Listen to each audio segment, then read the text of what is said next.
Yo people man, Njies in the building. Now this is going to be a very calm, very talkative type of video, and I thought I'd basically come and just share my opinion on this whole J. Cole discourse that's been going on. And to be honest, as a smaller channel and all of that, I probably should have been releasing video after video because there's so much content and all of that type of stuff. But at the same time, I don't like to make content just for the sake of making content. I like to be in the mood for making said content, so I'll provide the best quality for you guys right here. And one of the first points that I'm going to make is my general opinion on the J. Cole oversharing slash over-explaining tour. Point 2, which is Screwface Jean's very important perspective that is the most damning to J. Cole's statement of him cosplaying as the GOAT. Point 3, which is my own unsolicited opinion regarding the recent J. Cole statement of him putting a cape and persona on when talking about being the best in the hip-hop space and that, bro. Now, first of all, what I want you to understand is that within my own personal self, I understand J. Cole because I myself consider myself a quote-unquote nice guy and that, bro. And that's not necessarily because people always say if you're humble, you wouldn't say it. If you're a nice guy, you wouldn't say it. But at the end of the day, you know who you are and that, bro. And I can resonate with everyone and everything and that. You get what I'm trying to say? I also used to be that type of person in terms of when rappers would go head to head and say I'm better, I was like, why can't we all hold hands and just rap in a certain way where we uplift everyone and we're all the best and all of that type of stuff? And I never was a type of person to compare two artists because like they're both great though and da da da. But at the end of the day, my not introduction towards music and rap, but in terms of my own personal journey was very late. I told you guys, I got my first smartphone and started to explore the music world, the hip-hop world, the rap world when I was 14 and that, bro. And that was my perspective then, but then I grew to love the sport and understand the competition and the competitiveness within the rap stuff to now where J. Cole is doing this, even though once upon a time I used to resonate with it, now it's alien to me because I understand the sport and the culture much more now to a completely higher level. Now, regarding my general opinion on the J. Cole oversharing slash over-explaining tour, that's exactly what I see it as, because number one, this guy has gone on this quote-unquote tour of going podcast to podcast or whatever after that album, which normally when people are doing album promo, they're talking about the album, they're talking about things that led up to the album, all of that type of stuff, which J. Cole is definitely doing 100%, but at the same time, it just doesn't feel like that. Then you have the fact that he's pulling up onto all of these different reaction platforms, or a specific reaction platform, first of all, which is Lost in Vegas, shout out to them, which I feel like is most definitely the route that he should have taken, because even with the album, him going back in time, just outlining his journey and that, bro, within a certain specific time, and also what happened within the last few years or whatever, the lead up to going onto the reaction channels and showing the authentic music reviewers love, that would have been a perfect segue from the whole album, you driving in your old whip and all of that type of stuff. It would have been a perfect segue into that. And J. Cole showing love to all of these different reaction channels, because there's definitely good within J. Cole and within the things that he does, but I feel like at the same time he's still so controlled by the outside noise that he does things that he just does not need to. And I feel like him going onto the bigger platforms like the Apple and all of these different platforms, I feel like he didn't need to do that because it's an explanation tour. Whereas when he goes onto these reaction platforms, he's just showing love to a certain art form within the hip-hop culture that he's loved so much and that he's been involved in. I feel like like I said, the Blink Pack, take that out the way. We didn't need that right there. But going on to the what do you call it, reaction platforms, showing No Life, Shaq Love and Knox Hill and saying you want to pull up on them and all of that, bro, and T go crazy and get, bro, that's what you should have done right there. There was also the other topic of people saying rappers say this all the time, and bro, J. Cole isn't saying anything wrong. Rappers say this all the time in interviews. I will personally say I've never seen this before.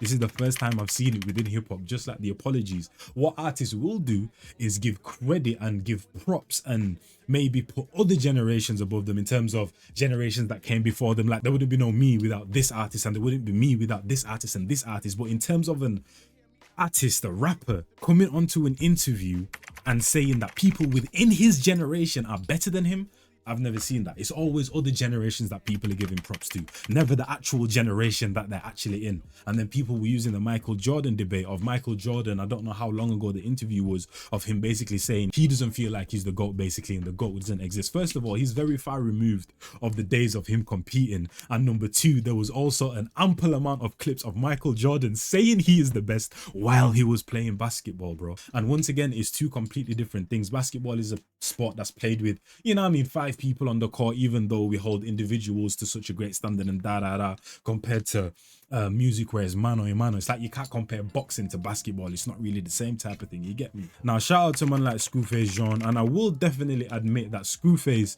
has definitely been one of those channels that you can say dragged the beef a little bit in terms of how much he talks about it, which 100% J. Cole dragged it. A lot of people in the music industry dragged it, but in terms of reaction channels, I feel like J. Cole might even, I mean, Screwface Jean might be at the top of the list in terms of making so much content around the discourse, even long after it was finished, and not as many people that were talking about it as much. J. Cole's kind of made it erupt all over again. And I feel like he's also been very, very critical, sometimes unfairly, of J. Cole as well, but there's definitely been points that definitely stand true. Like, I didn't agree with the apology, but at the same time, we don't need to keep making video after video after video. But within this video, a very important point that Screwface Jean made was basically that J. Cole has spent his whole career talking about how rappers fake their raps and criticizes rappers for not being real in their raps. But now J. Cole is admitting to the exact same thing he's been criticizing time and time again. As recently as his album, when he was calling out a person for being fake, now we got J. Cole on camera basically saying that he caps within his raps, he cosplays as the GOAT, he doesn't believe what he's saying within his raps, which then leads to question, what else is he also lying about in his raps? But because he's the nice guy and he's built himself so much credibility, people will give him the blight. Once again, if this was Drake saying this, they would have been flaming him. People are flaming J. Cole, but a lot of people are on his side, an overwhelming amount, and you wouldn't see this if this was someone else. And that right there is one of the points where I was like, ooh, because everyone's kind of saying hip hop rules, hip hop rules, hip hop rules, 100%. These are rules that have been built over 50 years, rules that you may say are unwritten. So at the end of the day, are you obliged to follow them? He's his own man, all of that type of stuff.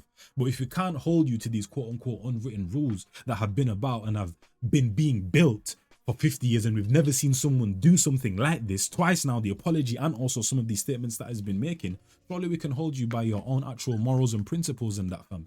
So the nice guy who's moral and he does what his spirit feels is now going against his own spirit, his own morals and that, bro. So isn't that more damning than the, you get what I'm like, that right there, that point was like, oh my days. Because that is something J. Cole has done time and time again throughout his career, and he's become the exact same thing that he hates. And then we got my last point, which is basically my own unsolicited opinion regarding the recent J. Cole statement of him putting on a cape and persona when talking about being the best in the hip-hop space.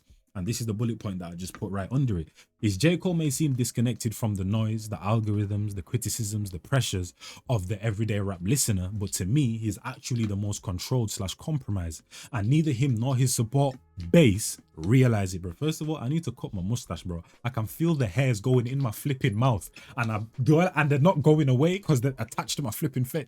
But anyway, because for example, someone like Drake who like throws like hissy fits and he cares too much about what other people think about him and people will criticize him, but because of he's constantly online and he's constantly eating into what people are saying, and I feel like once again J. Cole, the nice guy, I won't say a nice guy persona because I feel like that's genuinely J. Cole, but I feel like that whole nice guy has now turned into something that's quite damning now to his career, and people aren't realizing it. But I feel like because he takes his steps back, and like he said, he was mentioning that he meditates and he do all of these different things, people don't realize he's doing somewhat the exact same thing as a Drake or all these guys that come online and over explain and throw tantrums and that, bro. Because once again, him going onto these reaction platforms and shouting out all of these different reactor guys, bro, fam, I'm absolutely happy for it. I'm content with it, because what this is for the reaction space is very beautiful, what J. Cole is doing. And I feel like that would have been a perfect segue in terms of going back to your roots within that album and talking about certain things, then going back into the old car you and your guys used to roll up in. Now all of a sudden you're showing love basically to a certain space, which is the reaction space, that are very real, bro. You guys are literally in my room right now where I sleep, bro. Like, it don't get no more personal than this and that. I'm like, we're just giving our raw unsolicited opinions. I'm basically you, but just with a bit of a platform. You get what I'm trying to say? Me, Screwface Jean, and for his community, all of these different type of guys are just representatives for an overall community. You get what I'm trying to say? So it's a beautiful thing. But then him going onto the podcast, I just see as him explaining himself. Like I said, him releasing the diss track, that was the internet talking and that, and the pressure that J. Cole felt. The apology was J. Cole, but then he got so much criticism for the apology that then he felt like he now needs to go into this explaining to on all these different big platforms, and he's just over explaining and oversharing things and saying things that he does not want to do. And that is where I'm basically saying that J. Cole is the most controlled, because even though he says that he meditates and he disconnects and that, fam, everything that he pretty much does on a consistent basis is rooted in what other people think about him. Completely forgot to mention this within the video. And obviously I'm not going to say it word for word exactly how J. Cole said it, because I need to release this flipping video and I don't want to go clip searching or whatever.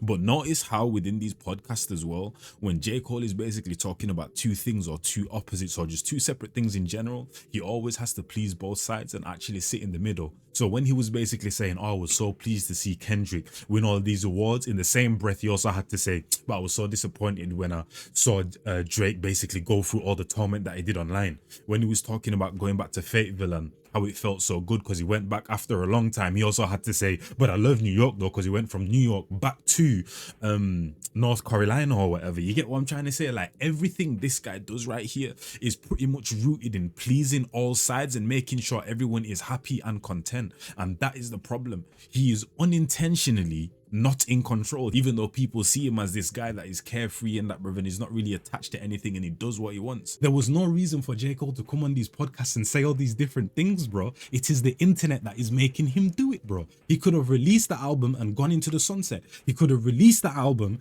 and then gone onto these reaction platforms and show these reaction guys love. Even within the whole podcast run, he's doing it after the album, bro. I'm telling you, it is an explanation, Tor, because he's controlled and still rooted in this whole internet and what the internet has to say about him. Even though he says he disconnects from it and he meditates and he's done all of this self-work, I genuinely feel like J. Cole looks in the mirror and he doesn't know if he's looking at Jermaine or J. Cole or someone completely different to those two guys, and that, but he's still very much controlled by the outside noise to the point where he's now saying things and doing things that he does not need to, bro. He does not need to. And like I said, the apology, I didn't agree with it, but whatever, I was getting back into J. Cole's good graces and that, but he's rapping his ass off. And then you tell me that, oh yeah, I don't even believe in what I actually preach in my songs as well and that, bro. And people say, oh, everyone, nah, bro. Nah, that is not the case. 100%, 20%, let's say anywhere from 10 to 40%, 10 to 30% of what these rappers preach, we know they over exaggerate, we know they add a little bit of sauce. But the reason why we feel like we can relate so much to these artists, the reason why these artists take people out of dark situations is because of the flipping relatability. At the end of the day, 100% isn't real.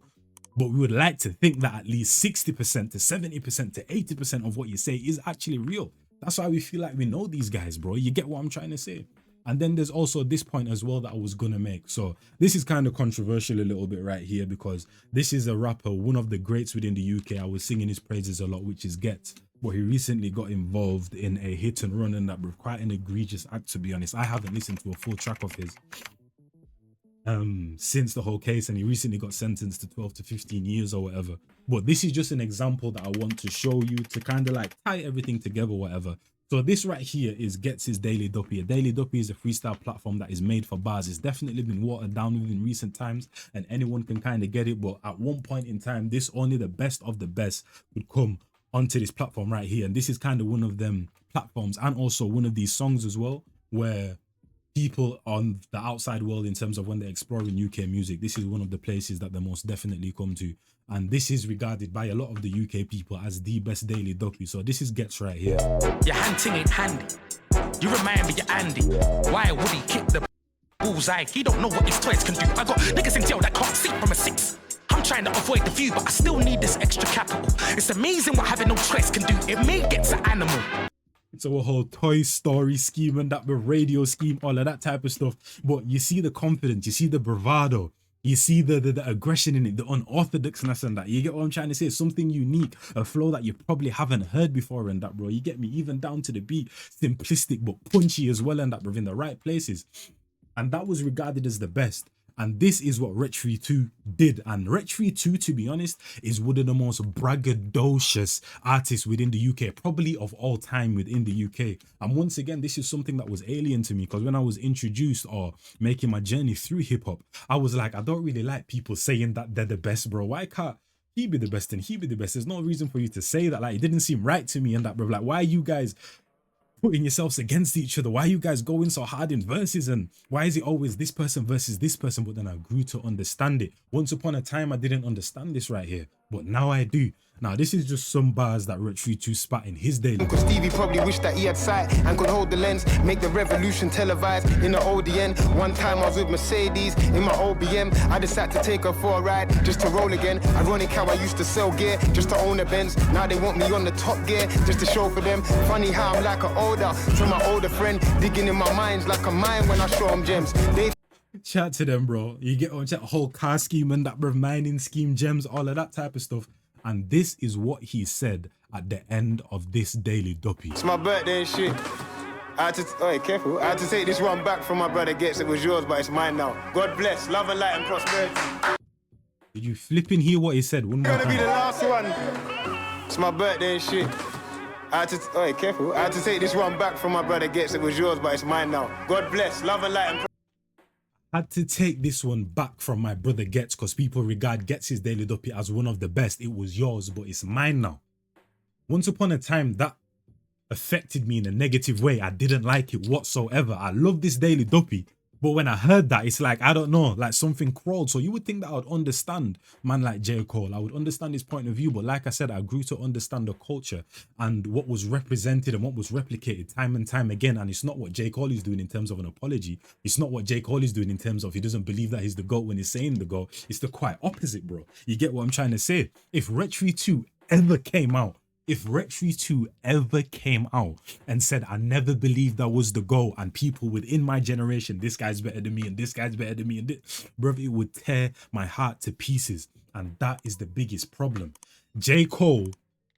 What J. Cole does is quite damning, but because he's the nice guy, once again, it gives him the credibility. This guy, for however many years, was saying he's the best. He'll eat any rapper and that, bruv. He'll get the big M16 and that, bruv, and gun down any rapper, bruv. Is Jesus asked for a feature? He's gonna go to hell and da-da-da.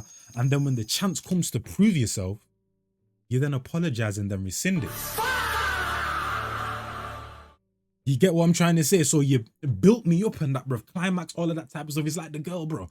You're trying to get the girl or whatever. You think that it's secured. And then when it comes to the time of actually getting in them cheeks and that, bro, you get flipping blue balls and that, bro. Like, where are you going? You get what I'm trying to say? Like, you just built us up, anticipated us, and then you ripped our heart out.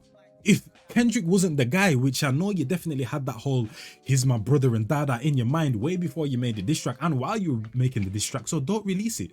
If J. Cole never responded to Kendrick, I wouldn't have a problem. The problem is you releasing the diss track and then rescinding it and apologizing and saying my chin is here, you can hit me. What the F are you doing? I ain't never seen this before, bro. Who is this alien, bro? Within this space that we call hip hop and all of that type of stuff. And then he does it again with the whole cosplaying thing. You criticizing rappers for not being real and criticizing rappers for saying things in the raps and not replicating it in the real life, and you do the exact same thing and that, bro, rip my heart out my chest in such a short space of time twice and that, fam. And that's my problem with this whole situation with J. Cole, is that if I'm not gonna hold him to hip-hop standards, I can hold him to his standards, and by his standards he is the exact same thing that he hates, and he's the biggest hypocrite within hip-hop in recent times, bro, without a doubt. And that right there definitely says something. And because he's the nice guy wool is over people's eyes. And because I'm a nice guy, I can see through it. I can see through it and that, bruv. And like I said, I don't think J. Cole is doing this on purpose. He's genuinely, quote unquote, being his true self, or he thinks he's being his true self. But most of the actions that he's currently doing are fueled by outside entities. And that's my problem. He's controlled, not by the industry, not by the, but by the people, bro. And that's the scariest thing. It's your boy Njies, and I'm gone.